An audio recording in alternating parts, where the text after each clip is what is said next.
of you lived in upstate New York in the early 70s? Okay. So a lot of you lived through some of the things that I'll be talking about tonight. Anybody who wasn't here in the 70s was here in the early 1990s, late 80s, early 90s? A few more? Well, you might remember at that time, things got pretty nasty in the Adirondacks. There was a blockade of the Northway. Somebody's barn was burned down. People were getting shot at. You might sort of have a vague memory of that happening. I'm going to assume that you're curious and you don't know a lot about this, so please bear with me if I'm covering familiar ground.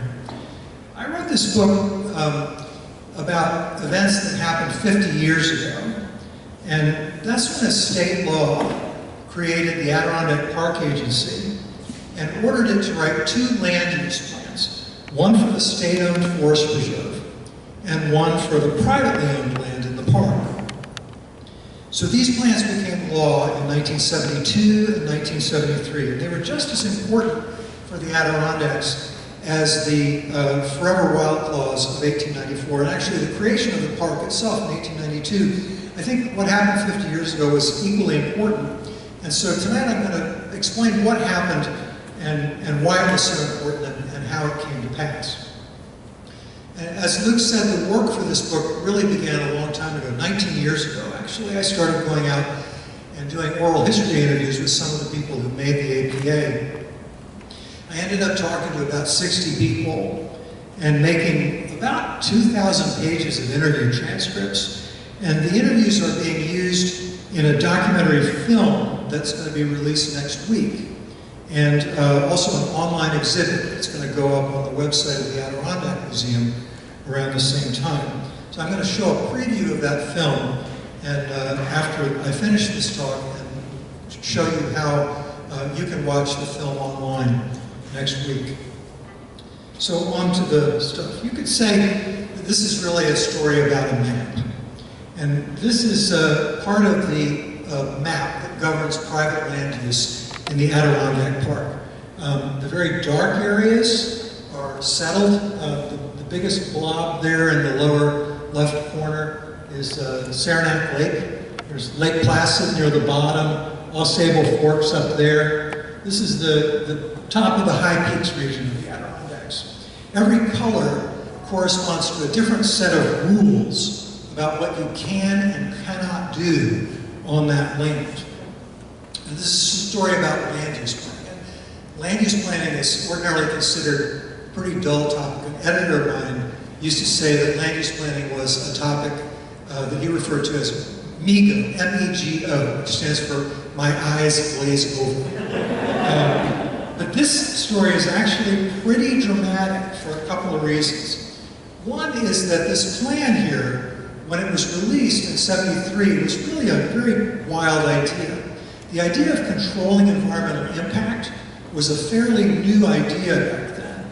And this plan was revolutionary because it was the first attempt to place controls on land use in such a large territory. A lot of people, even people who live in upstate New York, don't realize how big the Adirondack Park is. It's roughly the same size as the state of Vermont.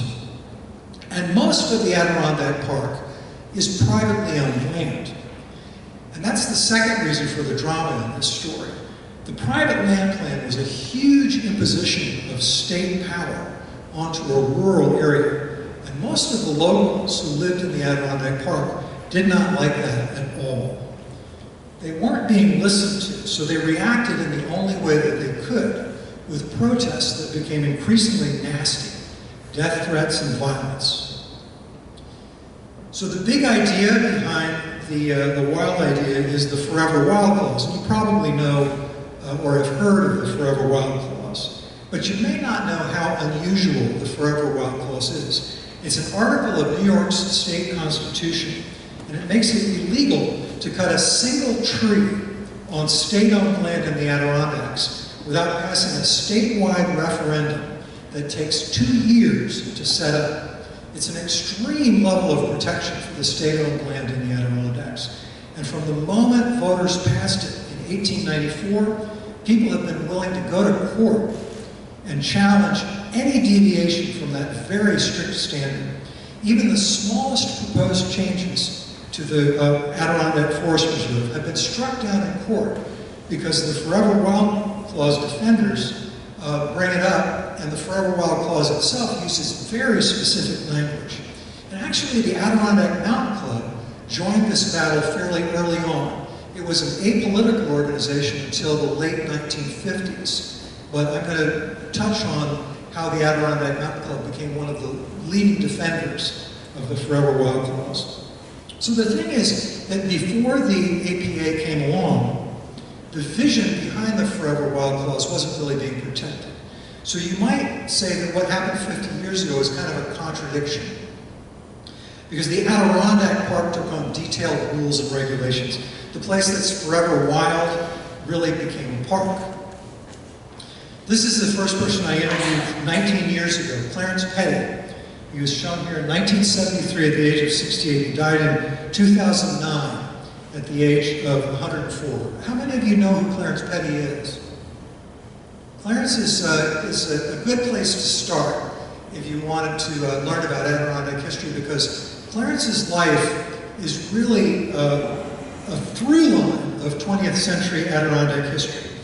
He was born in 1905, and his first home was a squatter's cabin on the shore of Upper Saranac Lake. The family moved to a legal home a couple of miles away a couple of years later, and Clarence owned that home and lived there for most of the rest of his life. Clarence's house in Corey's is now owned by the Nature Conservancy. You might have heard or been told when you were young that kids today have it really easy, and that I had to walk to school in the snow. Clarence really did have to walk to school in the snow, and it was 18 miles one way from his house to the school. He and his brother would walk to Saranac Lake on Sunday night to go to school, and they would walk home on Friday because they had to do their chores on Saturday. And they were frequently wearing snowshoes when they did that. And that's the way it was back in the Adirondacks. So Clarence grew up to be a state forest ranger, but in his heart, he was always just an Adirondack kid who loved to get out into the woods. And in 1959, Clarence got a dream assignment. A legislative committee in New York wanted to know how much state land in the Adirondacks would legally meet the definition of the word wilderness, the legal definition of the term. So they hired Clarence and a partner, Neil Stout, to find out. And those two men spent the next 3 years walking and flying over almost every acre of the Adirondack Forest Preserve. This is the topo map. It's a little hard to see with the lights and everything, but this is the actual topo map that Clarence and Neil took with them when they were hiking. This is a map of the Indian Lake area, and if you could see a little more clearly, you can see the red marking on either side of the lake says proposed wilderness area. They used these maps to map the boundaries of places in the Adirondacks that were at least a half mile away from any road, and were at least 10,000 acres in size and contained no buildings. And in 1961, they reported that almost 1 million acres of the Adirondacks would qualify legally as wilderness if the state removed a few roads and a few cabins. But they also found that the forest preserve was in pretty bad shape in the early 60s. They documented over 100 miles of illegal roads, dozens of illegal cabins. Each cabin had its own garbage dump. And in one case, they found an outhouse that hunters had built over a creek that drained to a village water supply. So the State Conservation Department was supposed to be preventing squatters from building illegally and building roads in the forest preserve, and it clearly wasn't doing its job. So this is the early 60s. Citizens groups are starting to put pressure on legislators to do more to protect the Adirondacks. The Adirondack Mountain Club in the late 50s, early 60s was pretty much a strictly non-political organization. The president of the club didn't want ADK to get involved in any political issues. But ADK's Schenectady chapter was full of people who really had the fire in their loins for protecting the Adirondack Forest Preserve from all of these threats. And so a group of Schenectady members persuaded the president of the ADK that although the organization as a whole would not take political positions, its conservation committee could take political positions. And the head of the conservation committee was a guy named David Newhouse. Anybody ever heard that name or know who that is? You met or know of David.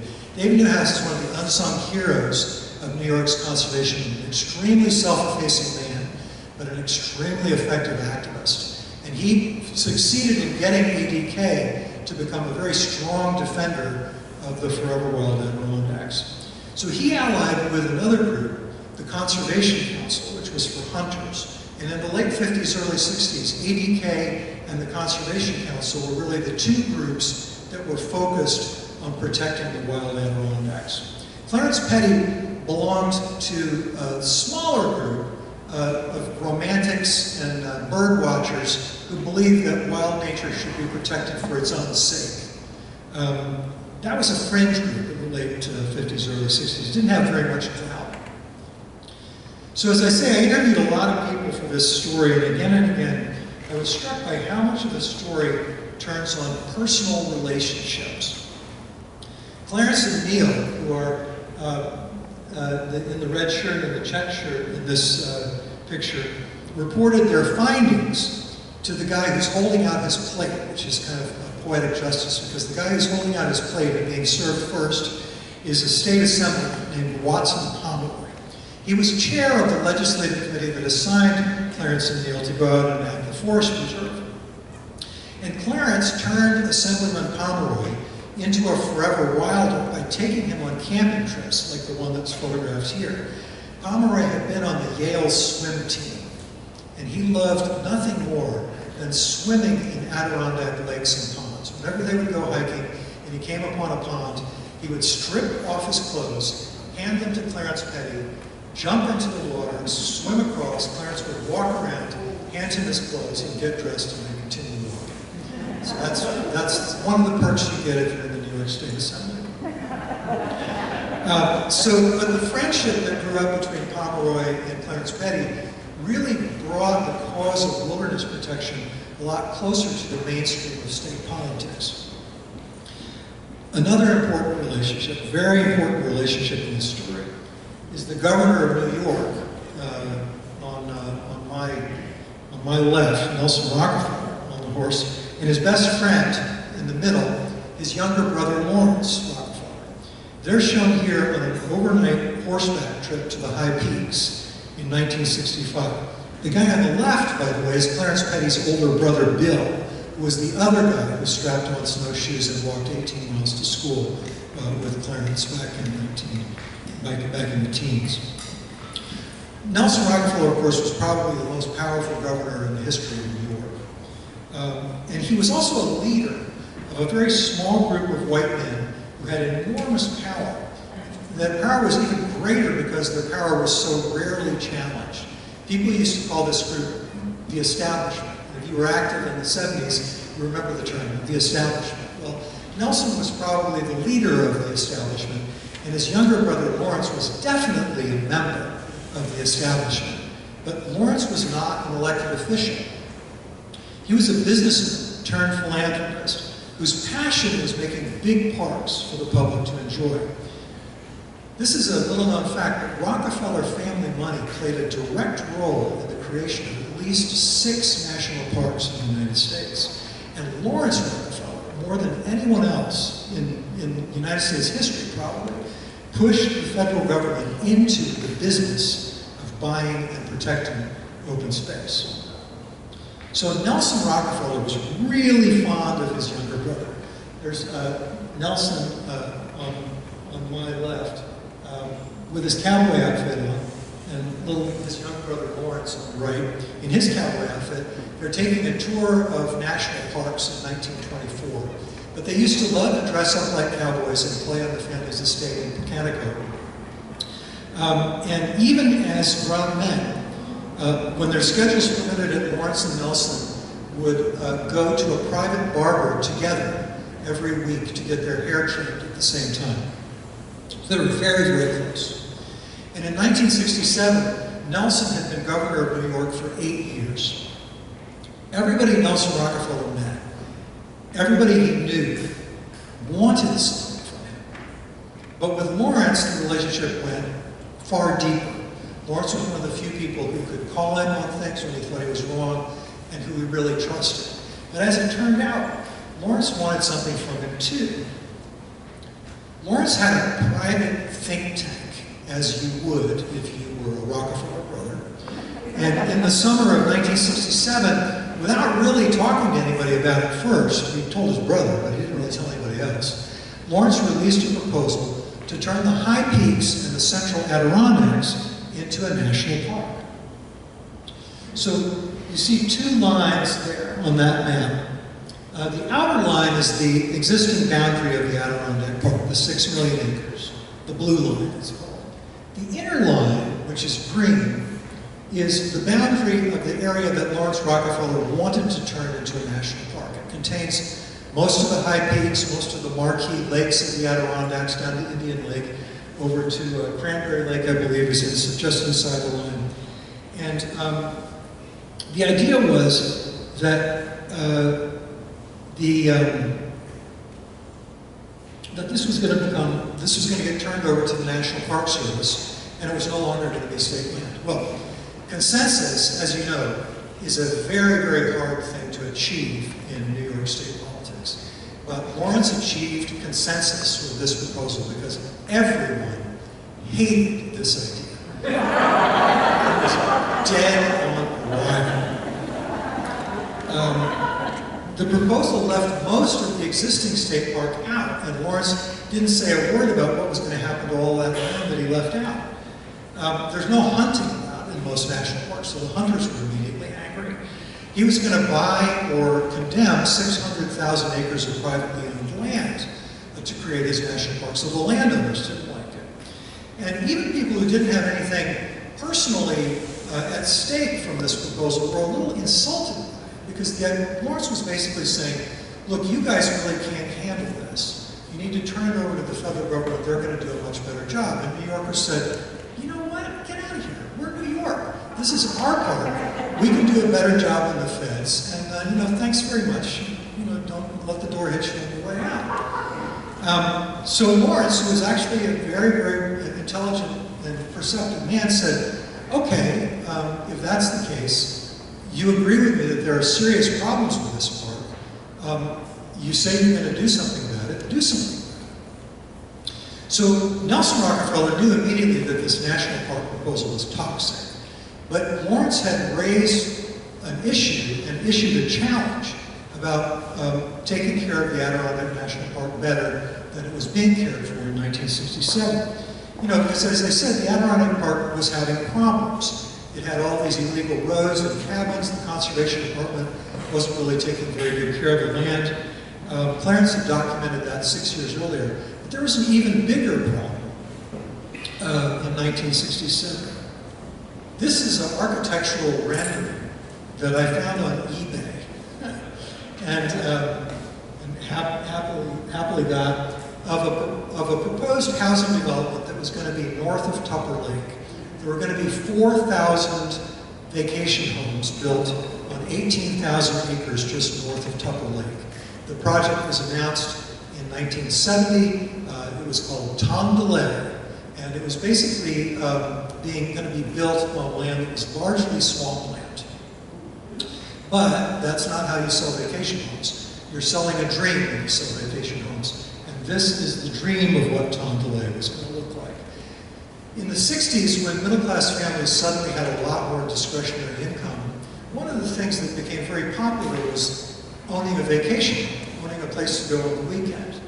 And companies jumped on this and began buying large tracts of rural land and then carving them up into thousands of home lots and selling the home lots individually and turning a really tiny profit. That had transformed large stretches of southern Vermont in the late 1960s. It was happening in Arizona, it was happening on the west coast of Florida, and people were really afraid that it was going to happen in the Adirondacks. And in fact, with proposals like this one, it was planned for the Adirondacks. So there was a lot of pressure on Albany lawmakers to do something to regulate residential development in inside the Adirondack Park. Governor Rockefeller did what a lot of politicians do when he's faced with a problem like this. He appointed a commission to study the problem and make recommendations. Usually, when a politician does that, he or she is trying to sidestep the issue and sweep it under the rug, but that was not Nelson Rockefeller. Rockefeller liked to portray himself as a builder and a problem solver to voters. What he really liked is he loved to pour concrete. He just loved pouring concrete. He tore down 98 acres of downtown Albany. He evicted thousands of people to build a new state capitol complex, the tallest buildings north of New York City. And he also liked to get really smart people together in a room and present them with a problem and tell them to come up with big, bold ideas to solve the problem. So he got 11 members of the establishment together and formed the Temporary Study Commission on the future of the Adirondacks. And he asked them to recommend how to solve the park's problems. So when he convened the commission in the fall of 1968, an interstate highway had just opened that ran up the east side of the Adirondack Park from Albany to Montreal, the north way. Lawrence Rockefeller, he wanted to remake the Adirondacks in the spirit of the interstate highway system. National parks, he was the champion of national parks.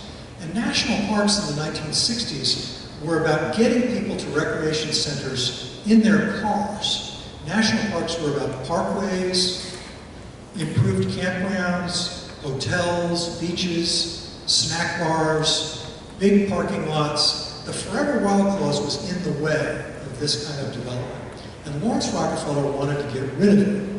And Nelson appointed several members to the Temporary Study Commission who agreed with Lawrence's point of view. So these are the commissioners and some of the staff of the Temporary Study Commission. Lawrence Rockefeller is not in this picture, but several people who worked for him are, and they made sure his views were represented. But not everybody on the commission agreed with Lawrence. And I wanted to spend some time talking about two men in the upper corner there, right on the edge. The guy in the very corner is the staff director of the Temporary Study Commission, a guy named Harold Jerry.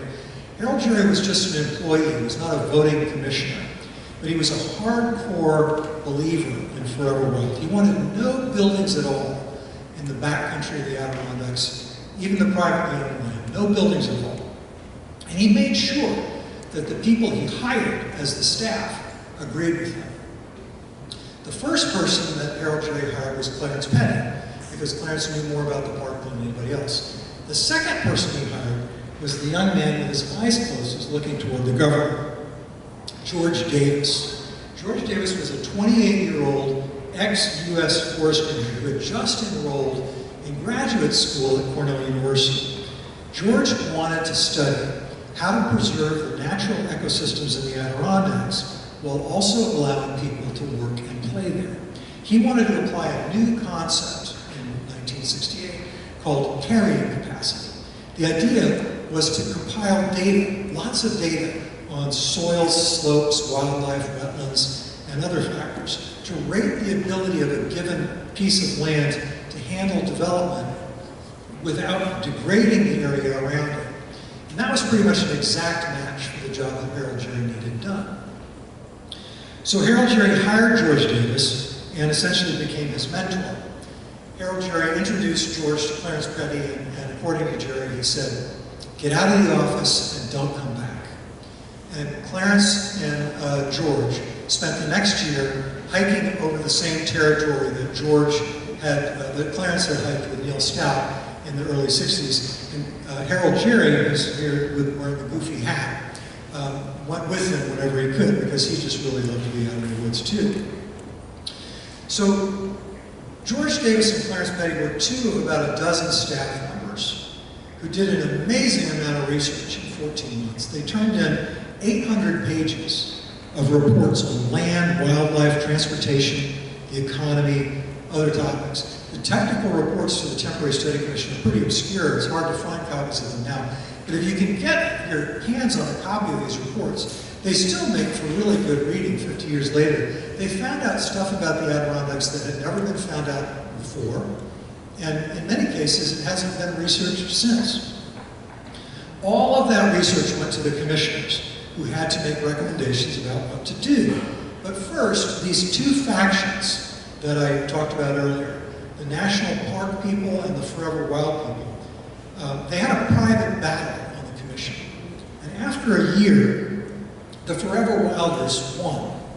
They elected a new chairman who did a masterful job of turning a very bold set of recommendations into law. This is the second chairman of the Temporary Study Commission, Harold Hochschild, a wealthy retired mining executive. He loved the Adirondacks so much that he founded and endowed the Adirondack Museum in Blue Mountain Lake. Needless to say, he had a private camp on Blue Mountain Lake that was just beautiful. He owned 2,000 acres of lakefront, and he thought the Forever Wild Clause was sacred. So how did Harold Hochschild get this passed into law? Again, it was relationships. Hochschild had a secret weapon. He had a very close relationship with the New York Times. His main contact there was this man, a guy named John Oakes, who was the editorial page editor of the Times. Oakes was also a true blue defender of the Adirondack wilderness, and Hochschild knew that the Times was going to endorse recommendations to ensure that the Adirondacks remained a 6 million acre wilderness park. So the commission released those recommendations at the beginning of 1971, and the other thing that Hochschild had going in his favor was luck.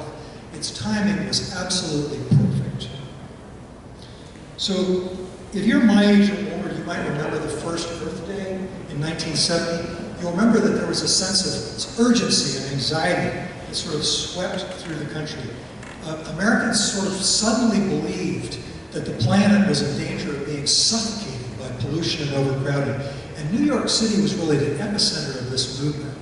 If you needed city voters to get reelected in November 1970, as Nelson Rockefeller did, you needed to have strong pro-environment positions. So Nelson Rockefeller did everything he could think of to get out in front of the environmental issue. He rode a bicycle on Earth Day 1970 and called it a non-polluting vehicle. And you'll notice, this is what journalists do, we do this really well, you'll notice he's riding the wrong way on the one-way street. So Nelson Rockefeller also badly needed the endorsement of the New York Times, and Harold Hochschild used the Times as a carrot and also as a stick, threatening politicians who might not vote with him and rewarding others like Nelson Rockefeller, who backed him up. Hochschild kept John Oakes informed about what the Temporary Study Commission was doing, and Rockefeller knew that Oakes knew, and that was all it took. The Times did endorse Rockefeller for re-election in 1970, and he was re-elected to a fourth term by a wide margin. And then a couple of weeks after he was re-elected, the Commission's recommendations were released on January 3rd, 1971. So this is a picture of the front page of the New York Times on Sunday, January 3rd, 1971. That's a picture of a woman sitting on the shore of an Adirondack lake, and you can see the story and the leftmost corner of the front page there, new policy urged for the Adirondacks. If you ever worked in print journalism and newspapers, you would know that left side above the fold, page 1, is the most powerful spot in the newspaper. And this is the most powerful newspaper in the country. That spot, putting it in that spot signified that the Times saw this story as being enormously important. So the Temporary Study Commission released 181 extremely ambitious recommendations, and they were ranked. So the recommendation number 1 was the most important. And recommendation number 1 called for a new state agency that would write 2 big master plans. This was indeed a wild idea. One reason why is that land use decisions in New York, and everywhere actually, are almost always left to local governments. And there's another clause in the New York State Constitution, which is often referred to as home rule, which says that localities, towns and villages reserve the right to determine certain things about how they're governed. And one of the things that's almost always reserved for towns and localities to decide is land use, is zoning.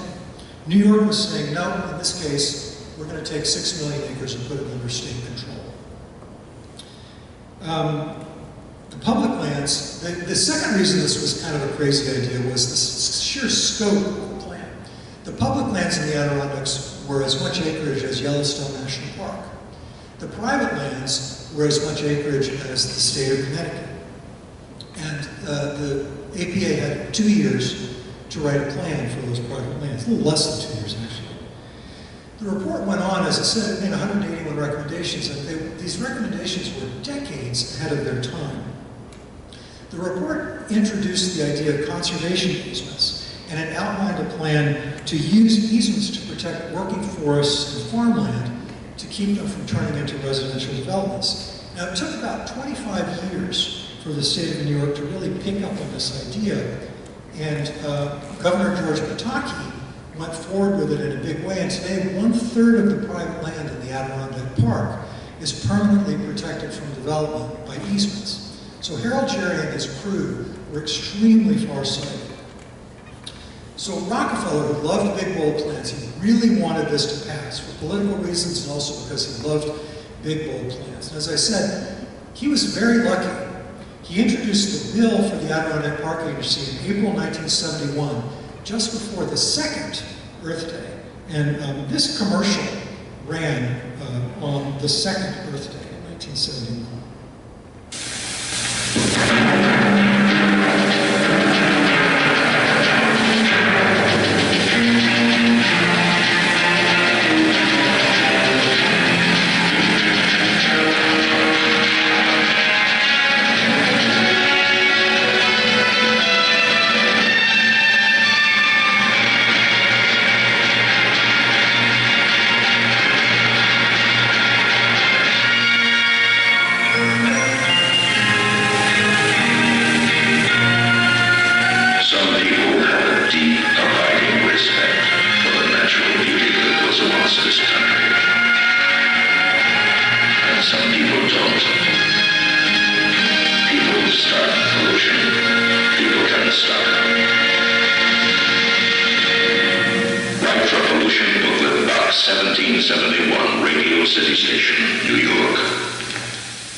Two things about this ad. The crying Indian, that actor, he's actually Sicilian.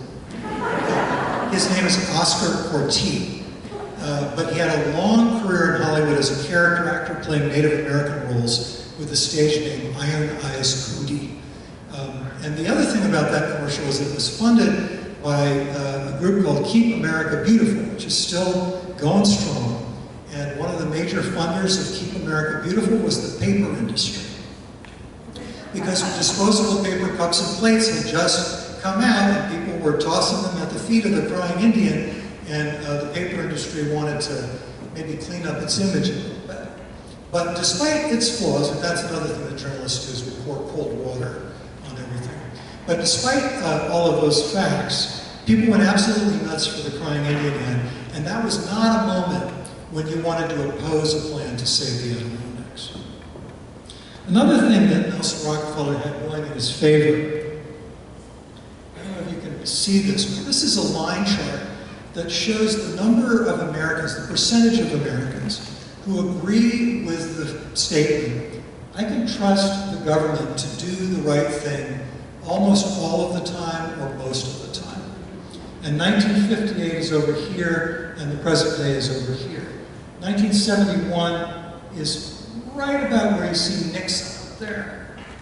And you can see there's been some decline in public trust in government in 1970, but it's still above 50%. Vietnam was starting to erode it, but it was still above 50%. And then when Watergate happened, It just fell off the cliff, and it hasn't ever really recovered. But back in 1971, a government proposal to solve a social problem, most of the voters, particularly in a place like New York, were bound to say, okay, sounds reasonable, I trust you guys, you can go ahead with that. So people started putting pressure on politicians to pass this law. ADK put a lot of pressure through Newhouse's brilliant coordination of lobbying, and the Adirondack Park Agency Act was passed 50 years ago.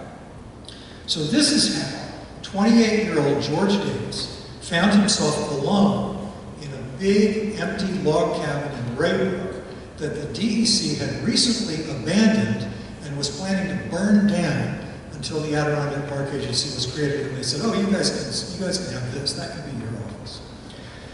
He was the first employee of the Adirondack Park Agency, and for many weeks he was the only employee of the Adirondack Park Agency. He told me a story about his first day at work. He said that he got the key from the DEC guy who had just built a new headquarters next door, and he walked into the log cabin. There was absolutely nothing there. There was nobody there, no furniture, no phones, no nothing. He had a strong desire to get started. So he went into Saranac Lake and he bought 2 big cartons of toilet paper. And he came back and he put them in the office, and one of the cartons was his desk and one of the cartons was his chair. And when the phone came, he put the phone on the desk toilet paper carton, and he said it was like that for several weeks. Because the APA got started during a budget crisis, so it didn't have the money to hire a staff for several months. This is the staff of the APA 7 months after it was created. You can see George Davis is on the far end there in this blazer, right in the middle with his arms folded is Clarence Pettit, who Davis lured out of retirement to come work for the APA. He had managed to hire a few people, but they had more than 6 million acres to survey and 6 months to do it. They reported to 9 board members, but there was not very much supervision in that first year. The 2 most active board members were both alumni of the Temporary Study Commission, who were both very strongly in favor of preserving the wilderness aspect of the Adirondacks. But the thing is that their office was 165 miles from Albany. They had a ridiculously small budget and an insane amount of work to do on a very short deadline. So it was really more like a tech startup than a state agency. Another thing George told me was that one of the first things he did when he was equipping the office was he got a refrigerator and he put it in the back of the office and he kept it full of beer. And you weren't allowed, other staffers have told me that you weren't allowed to come in the morning and crack a beer and start drinking all day at your desk. But, you know, if you were taking a cigarette break, you could have a beer. If you came in from doing field work, you could have a beer. If you were working evenings and weekends, you could drink at your desk. So it wasn't like working at New York State is now. But anyway, George Davis said that kind of looseness was absolutely necessary because the pressure never let up. All of the data that they had compiled on the Adirondack Park had to be field checked, and it takes about 2 hours to drive from one end of the Adirondack Park to the other, maybe 3 hours. And then, so they went to Rockefeller pretty early on. They said, this is just ridiculous. Why don't you give us another year to finish this project? And he said, no. You deliver this private land plan in early 1973, or there's going to be no plan at all. And that's when things got really crazy. And they started working 24/7 in the fall of 1972 to rush to get some semblance of a plan together in time to release for the public, for public comment. This is the board of the Adirondack Park Agency. The eventual vote in favor of the private land plan was 7-2 in favor. But the 2 no votes were not unreasonable people. One of the no votes was the man who's facing directly at the camera, 3/4 with the patterned tie, Bill Foley, who's the town lawyer for Old Forge. Now, Old Forge, if any of you remember, Old Forge, you probably, when you think of Old Forge, you think of snowmobiles. Snowmobiles were really introduced in the 60s. And before there were snowmobiles, Old Forge was absolutely dead in the wintertime. There was no economic activity. And now Old Forge is all about snowmobiles. It's a year-round economy because of snowmobiles. So forever, wild people hated snowmobiles, and they wanted them tightly regulated. So Bill Foley saw this as a threat to his hometown, and it just sort of went downhill from there for him. The other guy who voted no was the guy on the far edge there, sort of like George Orwell. His name is Jim Bird. Bird was a contractor and a resort owner. He was the only person on the commission who had ever built a structure inside the Adirondack Park. And he kept pointing out all kinds of things that these young hotshots with their theories hadn't thought of. Like, for example, the construction season at that time in the Adirondacks was about 90 days. But they wanted a 90-day cooling off period after a building permit was submitted for review, stuff like that. So Jim Bird, who owned the resort, he was sympathetic to the idea of protecting the wide open spaces of the Adirondacks, but he felt that the process had been too rushed. So this is the plan that was released. This is the slide I showed at the beginning. And the colors are a little bit hard to see, but basically the idea is that the greenish colors are either state land, which is forever wild, or a category called resource management. The dark green is resource management. And in resource management land, you can erect one building for every 43 acres. The yellowish, a little hard to see here, but the yellowish land is called rural use. And in rural use land, you can erect one building for every 8.5 acres. So when this plan was released on December 22nd, 1972, one of the things that people immediately saw was that 85% of the private land in the Adirondack Park was zoned either resource management or rural use. And on top of that, it was a very complicated law, with also lakeshore regulations, regulations having to do with signage, cutting trees and so forth. The basic idea was to contain development to areas where development had already occurred, and to stop sprawl out of the towns and villages. No new towns would be created. Tamed, which when this plan was released, the developer of Tamed immediately realized that he would get approval for about 1/8 as many homes as he needed to make his plan work economically. So Jim Bird was right, actually. Thanks to Rockefeller's ultimatum, the process was terribly rushed. The APA basically hadn't told the locals much of anything about what they were up to, and they released the plan for public comment, as I said, 3 days before Christmas in 1972. They set aside just 2 weeks for public hearings. So this was sort of like throwing a lit match into a puddle of gasoline inside the park. This is a photo from a hearing in Saranac Lake on January 23rd, 1973. 800 people showed up. The police thought they were going to have a riot. Richard Lawrence, who's in the inset, he was the board chair. He presided for 8 hours straight. And he kept the lid from blowing off the hall.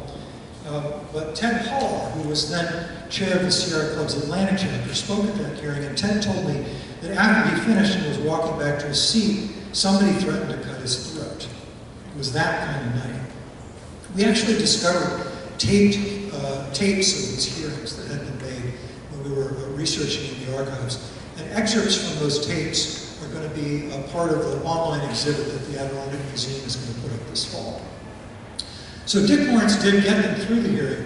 He didn't have the time or even actually much of an interest in listening to the locals. He just needed to get through the public comment period. All of the people Dick Lawrence needed to convince lived in Albany. The concerns of the 100,000 people who lived inside the park were ignored, and the locals did not forget that.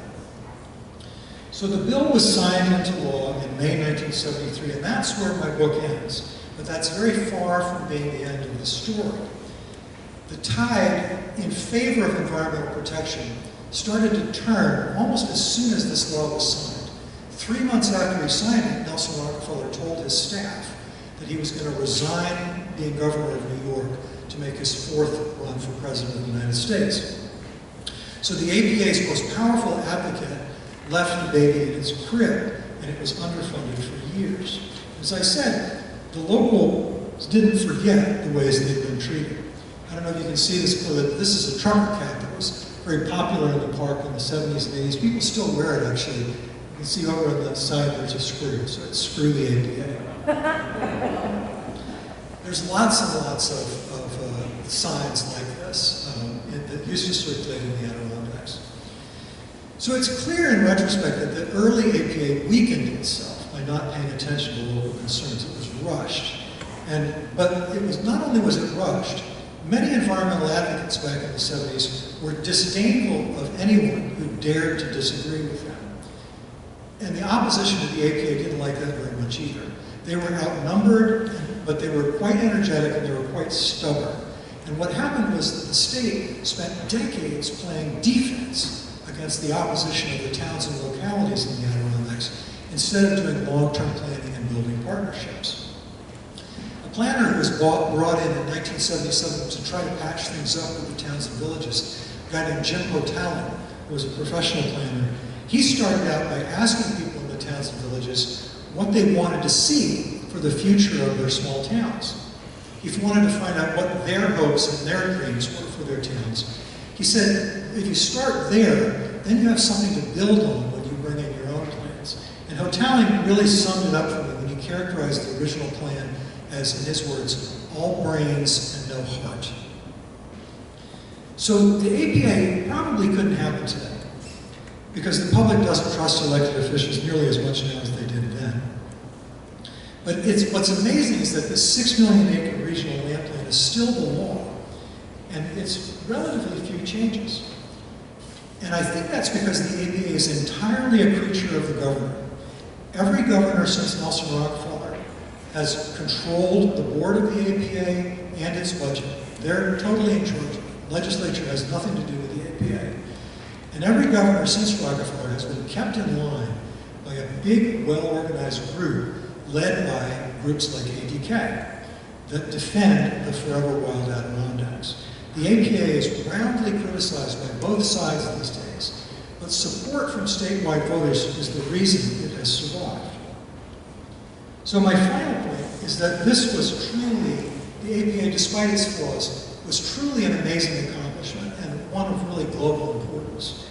The original idea, the original wild idea of preserving an entire large region, the natural integrity of an entire bioregion, is more important now than it was back then. Responding effectively to climate change means that we're going to be doing this kind of landscape level conservation now on a global scale. In a way, the entire planet is now where the Adirondacks were in the 70s because of the immense challenge of climate change. The challenges now for the Adirondacks are far beyond the ability of the APA or even the state to fix. So it couldn't happen again in the same way, and it certainly could have been done better, but it was still a globally important advance in environmental protection. And we might even look back on the APA as the beginning of a new era, because we have this compelling need to protect entire bioregions. But that means preserving the communities inside those places as well as the nature. I think if this story illustrates anything at all, it's that the goal of the Adirondack Plan is very, very hard to reach. The plan tries to find a way for people and nature to coexist. And we need to do this now on a planetary scale. So we're not going to succeed in our efforts if our plans are all brains and no heart. So now I'm going to show a, I remember how to do it. I'm going to show the, here's the next one. I'm going to show the teaser for this film that's going to be released next Wednesday night. You have to register to see it online, but you can go to my website, wildidea.com, and find out where to register to see it. This is a 6-minute teaser for the documentary.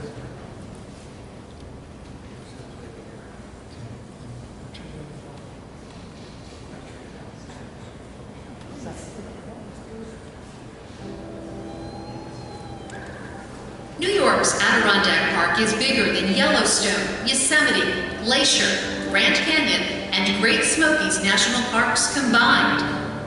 It is one of the largest unbroken deciduous forests on Earth. It has 1,000 miles of wild and scenic rivers and hundreds of crystal clear lakes and lofty peaks. But here is an even more amazing thing about the Adirondack Park. Most of its land is privately owned. And 85 million people live within a day's drive, yet the Adirondacks seem almost completely undeveloped.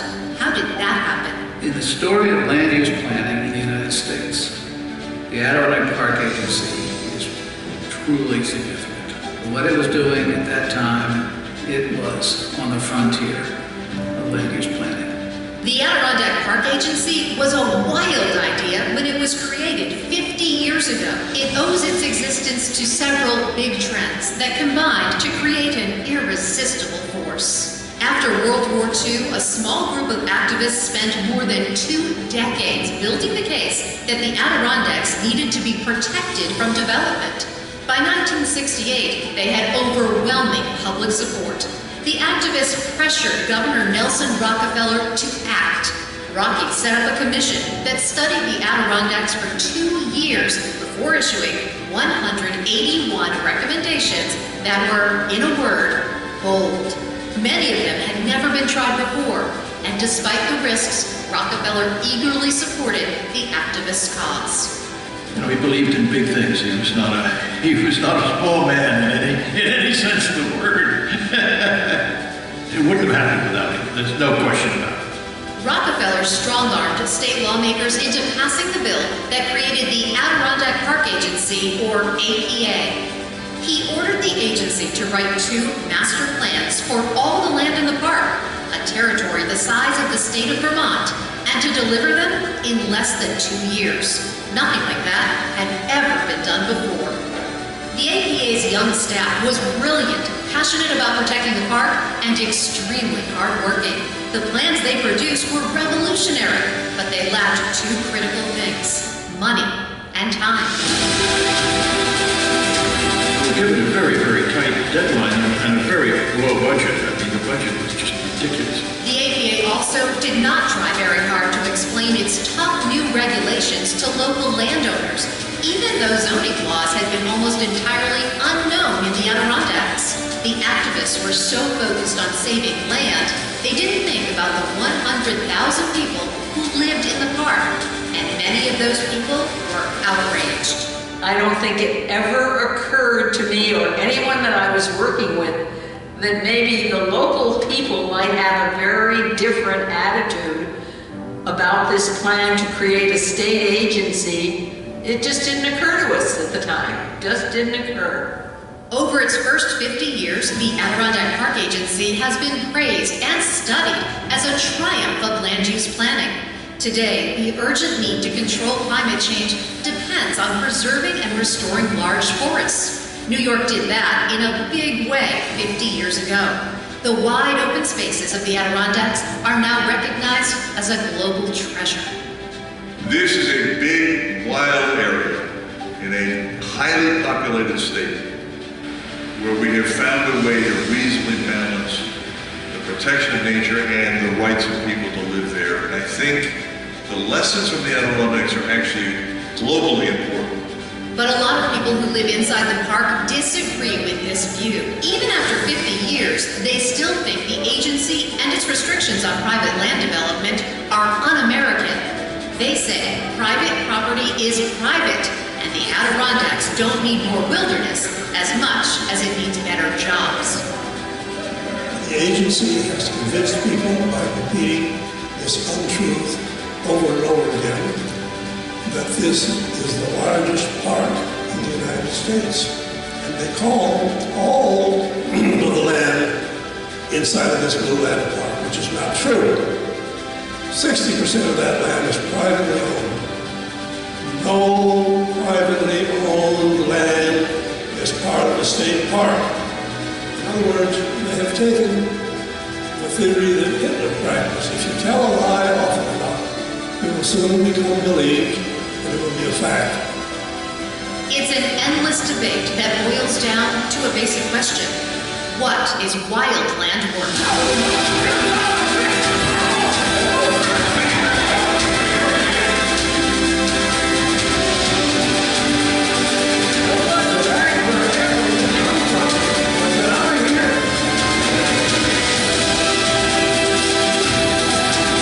Next time I'm going to see what you last. But I bet I have no thought about this. Because we are deadly serious about defending all rights.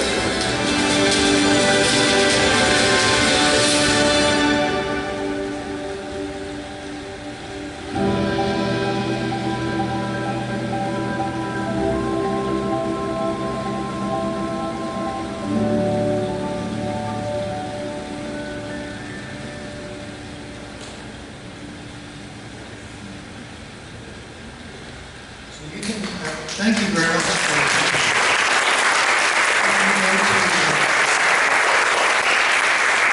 Go to my website, awildidea.com, and there's instructions there on how to register for the free showing of this film that will happen online next Wednesday night. If anybody has any questions, I'd be happy to entertain you. I know I talked for a long time. Maybe time. Yes, sir. So what's the likely future of the APA? I don't think it's going anywhere. I think that the abolish the APA movement really never got close to abolishing the APA, and it is more or less gone now. The harshest critics of the APA now are actually environmentalists who don't think it's going far enough and it's being too development friendly. But I think pretty much everybody realizes that some regulatory agency is needed to protect the land. The amazing thing is that extremely strict development control on the private forests has held. It hasn't changed at all in 50 years. And that's pretty much taken for granted now. Yes, sir. In your book, you didn't shy away from the issue of poverty in the Adirondacks, in those towns, and how that prompted people to become so outraged about any opportunities. And maybe I'm wrong about this, but it seems to me that every time we go up to the Adirondacks, it's still there. Nothing has changed. I mean, there may be some new hotels, there may be more things for tourists to do, more touring services, more canoe rentals and stuff, but still, there's no jobs. Yeah, that's pretty much true. It's still a very depressed area, particularly when you get outside of the big tourist zones of the Adirondacks. There was one of the things that really kept me interested in this project, Cheryl, was the miscommunication between different social classes and their inability to really understand or appreciate each other was one of the reasons this went so wrong. And in a way, it was kind of a preview of what has happened nationally, I think. So I'm glad you picked up on that. Yes. More? Yes. I'm going to throw in what I think most people know, which is the APA right now is sort of stagnant because the governors make appointments. There's some still today and there's no chair. Right. That's been going on for quite a while. Yeah, that's a really good point, Tanya, is that until recently the APA had 4 vacancies. The 9-member board, 4 of the seats were vacant. Andrew Cuomo just did not appoint people to the APA. And then finally he did appoint 4 people to the APA. And those 4 new members have now been on the APA board for something like 2 or 3 meetings, so they're still very green, still finding their way. And there's no chair. So as anybody who's ever worked for a nonprofit knows, or a private company for that matter, when there's no chair of the board, there's usually no direction. And so the APA really needs, Governor Hochul really needs to appoint a chair person for the APA board who has a vision, a long-term vision for the park, and we'll start bringing that into planning stages.